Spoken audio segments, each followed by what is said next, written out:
చివరి రౌండ్లో ఆయన భాగవతం గురించి, అదే బ్రాహ్మణుడు గురించి నేను మాట్లాడిన సందర్భాన్ని మాట్లాడుతూ భాగవతం ఎలా చెప్పలేదు అన్నారు. నేను భగవద్గీతలో రాయబడిన దాని గురించి మాట్లాడాను. అక్కడ ఆయన భాగవతాన్ని సంబోధించారు. కావాలంటే తర్వాత మీరు లైవ్లో వినండి. భాగవతం 10వ స్కంధం ఉత్తర భాగం పేజ్ నెంబర్ 255లో బ్రాహ్మణుడు పుట్టుకతోనే గొప్పవాడని కృష్ణుడు స్వయంగా చెప్పినట్టుగా ఉంది. ఇదే నేను మీకు ఇందాక చూపించాను. బ్రాహ్మణుడు పుట్టుకతోనే గొప్పవాడని కృష్ణుడు స్వయముగా చెప్పాను అని భాగవతంలో రాయబడిందండి. కానీ ఇశ్రాయేలీయులు పుట్టుకతోనే గొప్పవారు అని బైబిల్లో లేదండి. నేను మిమ్మల్ని ఏర్పరచుకున్నాను, నా ధర్మశాస్త్రాన్ని మీకు ఇచ్చాను, మీరు బాగుపడాలని. మీరు బాగుపడలేదు కాబట్టి మీకు శిక్ష విధించాను.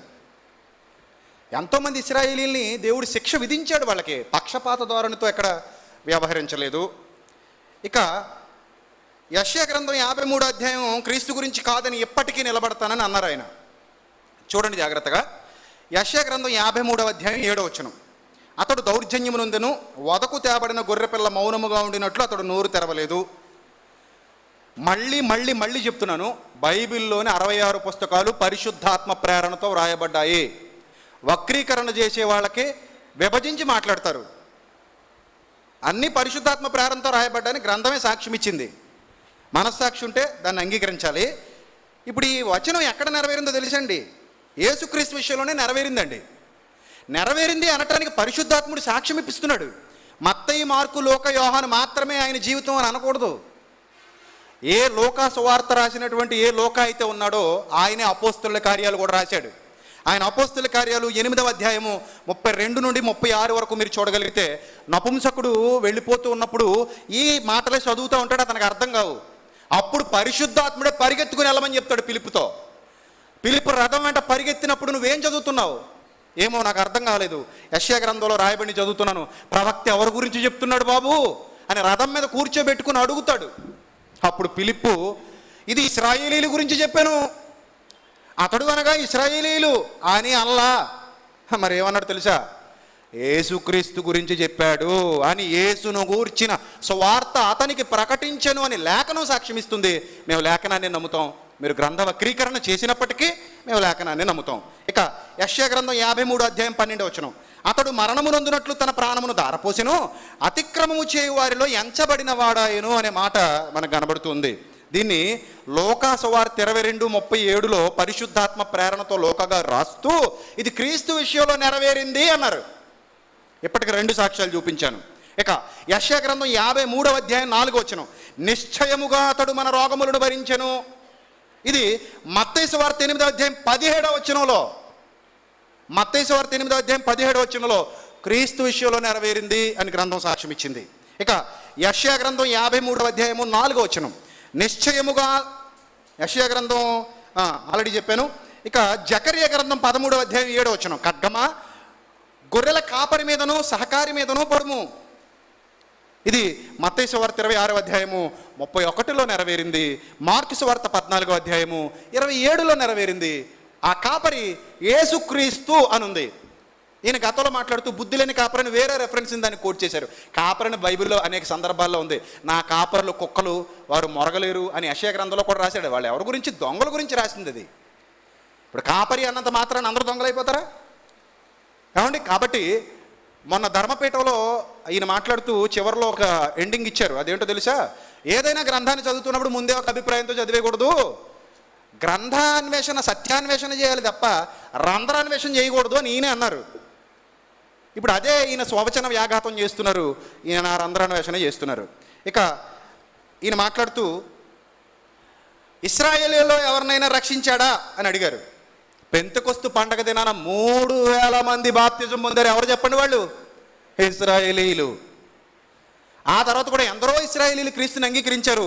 కొందరు యూదులు, శాస్త్రులు, పరిచయులు తెగకు చెందినవారు మరికొందరు ఆయన్ను అవమానించారు తప్ప ఇశ్రాయేలీయులు అందరూ క్రీస్తుకు వ్యతిరేకం కాలేదు. అలాగనుకుంటే 12 మంది శిష్యులు కూడా ఎవరు? ఇశ్రాయేలీలే. అందులో ఒకడు పోయాడు, మిగిలిన వాళ్ళు నిలబడ్డారు.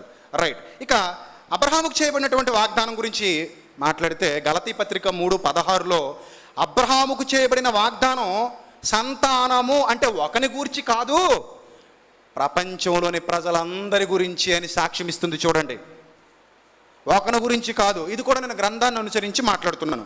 ఇక గలతీ 3:29లో యూదుడని గ్రీసు దేశస్థుడని ఏ భేదము లేదు, అందరూ క్రీస్తునందు నిత్య జీవాన్ని పొందాల్సిన వారే. అందరికీ క్రీస్తు కావాలి, అందరూ క్రీస్తునందు కొత్తగా జన్మించాలి, పాపక్షమాపణ పొందుకోవాలి, పరలోకాన్ని సాధించాలి. రైట్. ఇక ఫిలిప్పీ పత్రిక చూపించి పౌలు గారు చాలా దండుకున్నారు, కష్టపడలేదని చెప్పారు.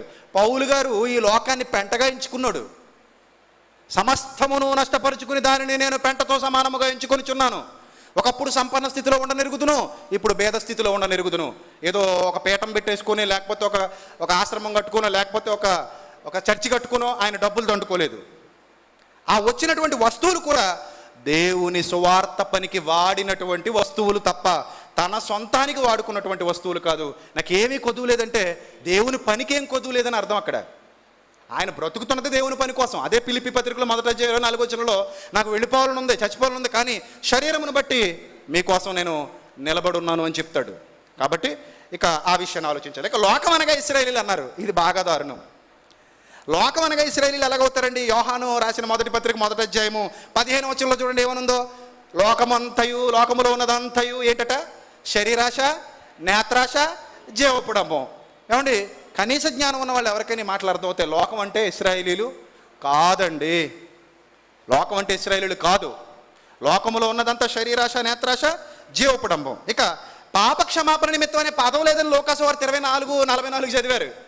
అవును, మీ బైబిల్స్ అందరూ తీయండి, అందులో ఉందో లేదో ఒక్కసారి మీరు జాగ్రత్తగా చూడండి, ఉందా లేదా మాట. అప్పుడే 3 సార్లు చెప్పానండి, మళ్ళీ ఎందుకు చెప్పించుకుంటున్నారు ఆయన, మరి నాకు అర్థం కావట్లేదు. లోకాసువార్త 24:47 ఎండింగ్ లైన్, 44 ఒక్కటి చదివి వదిలేశారు. చూసారండి, దీన్నే వక్రీకరణ అంటారు. 47 ఎండింగ్ లైన్లో ఏమనుందో చూడండి. పాపక్షమాపణ ప్రకటింపబడుననియు వ్రాయబడి ఉన్నది, ఈ సంగతులకు మీరే సాక్షులను చెప్పింది ఎవరు చెప్పండి? స్వయానా యేసుక్రీస్తు ప్రభువు. ఎంత వక్రీకరణ అండి. రైట్. ఇక ధర్మ సంస్థాపన చేశాడు కృష్ణుడు అన్నారు. నేను చెప్పాను, ఆయన మరణానంతరం ధర్మమే లేదు. ఏమండి, ఒంటికాలి మీద నడిచిందట ధర్మం. ఒంటికాలి మీద నడిచింది, అసలు ఎక్కడ ధర్మం లేదండి. అంత కలుషాత్ములు కలుగలవలు విప్పారాయి అనే మాట మనకి భాగవతంలో కనబడుతుంది.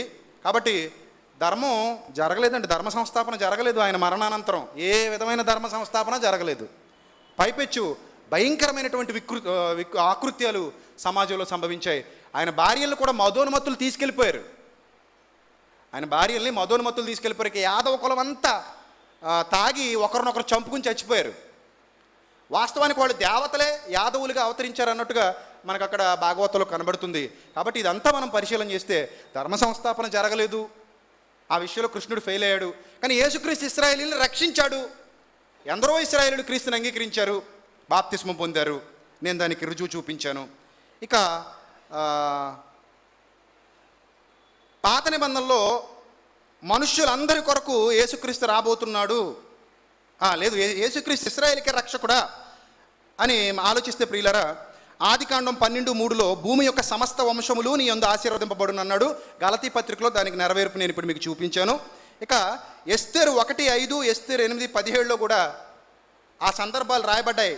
హిందూ దేశంతో కలిపి ప్రపంచవ్యాప్తంగా ఎందరో యోధ మతాన్ని అవలంబించారు. ఆ యోధ మతాన్ని అవలంబించారంటే అర్థం ఏంటి? అందులో ఉన్న లేఖనాలని గ్రహించారు. అందుకే జ్ఞానులు తూర్పు దేశం నుండి వచ్చారు యేసుక్రీస్తు ప్రభు వారు పుట్టినప్పుడు. ఆ జ్ఞానులకు ఎలా తెలిసింది? పాత నిబంధన లేఖనాలు పరిశీలన చేశారు కాబట్టి. ఏమండి, ఇక యోహాను సువార్త 4:43లో అన్యజనులైన సమరయులకు కూడా లేఖనాలు తెలుసు కాబట్టే వారు యేసు కొరకు ఎదురు చూస్తున్నారు. ఇన్ని సందర్భాలు మనం ఆలోచిస్తుంటే యేసుక్రీస్తు ప్రభు వారు లోకరక్షకుడు అని మనకు అర్థమవుతుంది. ఆయన ఎందులోనూ ఫెయిల్ కాల. ఆయన చెప్పిందే చేశాడు, చేసిందే చెప్పాడు. ఏమండి, ఇక నా అంతటి నేనుగా ఏమి చేయలేను అన్నాడని, లేకపోతే నా సాక్ష్యం సత్యం కాదని యేసుక్రీస్తు ఎక్కడ చెప్పలేదు. నా ఓన్గా నేను చెప్పుకుంటే మీరు నమ్మక్కర్లేదు, నా గురించి నా తండ్రి కూడా సాక్ష్యం ఇస్తున్నాడు, మీరు ఎందుకు నమ్మరు ఇప్పుడు అని ఎదురు ప్రశ్నించాడు. అంటే నా మాటలన్నింటిలో నా తండ్రి ఇన్వాల్వ్మెంట్ ఉంది. అది యేసుక్రీస్తు ప్రభు వారి మాటల్లోని పరమార్థం. ఇక ఏలియా గురించి మాట్లాడలేదు అని అన్నారు. దయచేసి ఎవరైనా హైందవ సోదరులు క్వశ్చన్స్ అడగాలి అనుకుంటే ఏలియా గురించి ఒక క్వశ్చన్ రాసుకుని నన్ను అడగండి. ఏలియా, బాప్తిస్మ ఇచ్చే యోహాను ఒక క్వశ్చన్ రాసుకుని అడగండి, 5 minutesలో సమాధానం ఇవ్వగలను. ఆ విషయాన్ని మీకు చెప్తున్నాను. నా వాదన ఇక్కడితో అయిపోయింది. దయచేసి మీ అందరికీ నా హృదయపూర్వకమైనటువంటి ధన్యవాదాలు తెలియజేసుకుంటూ నా మాటలు